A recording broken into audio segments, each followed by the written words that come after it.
physically born October 1945, so I'll just try to hit the highlights of things off and on for 50 years.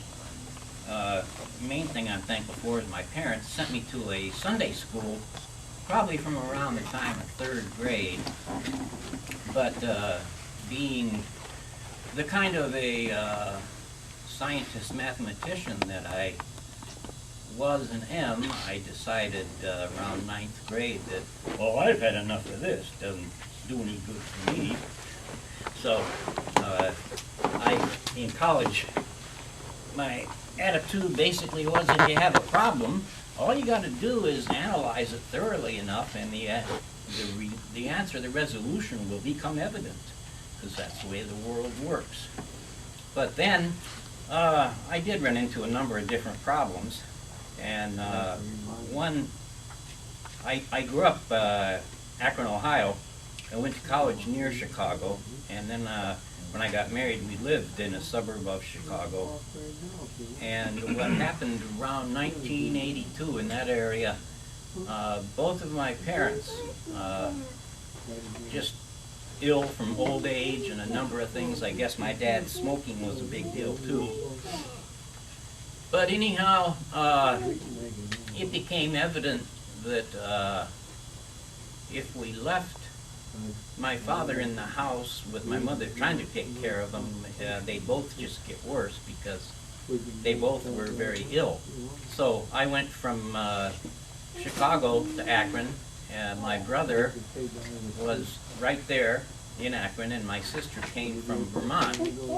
And so we were talking about what to do and what, did we need to get like a foster home for my dad to be in so that my mother would have a chance to continue her life. And went to a prayer breakfast with my brother.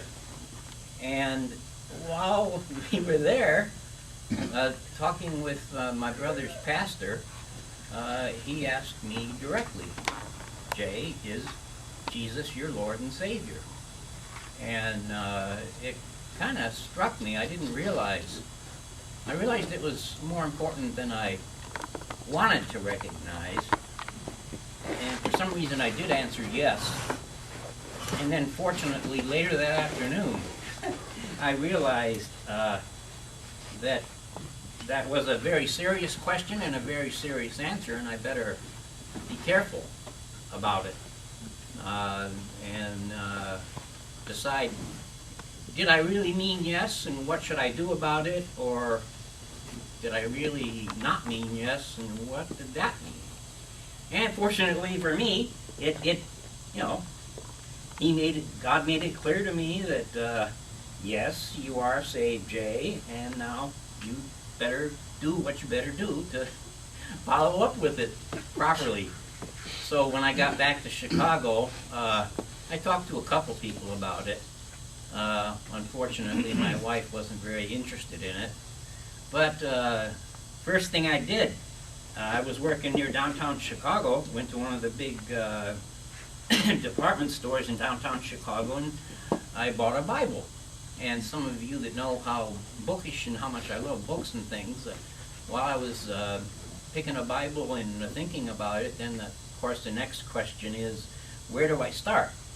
And fortunately, in the same set of bookshelves in this store, there was a book titled How to Read the Bible. Oh, okay, good. Well, so that was how I got started. And boy, it just really has made such a big difference.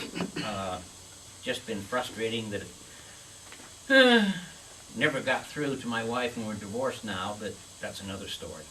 Thank you.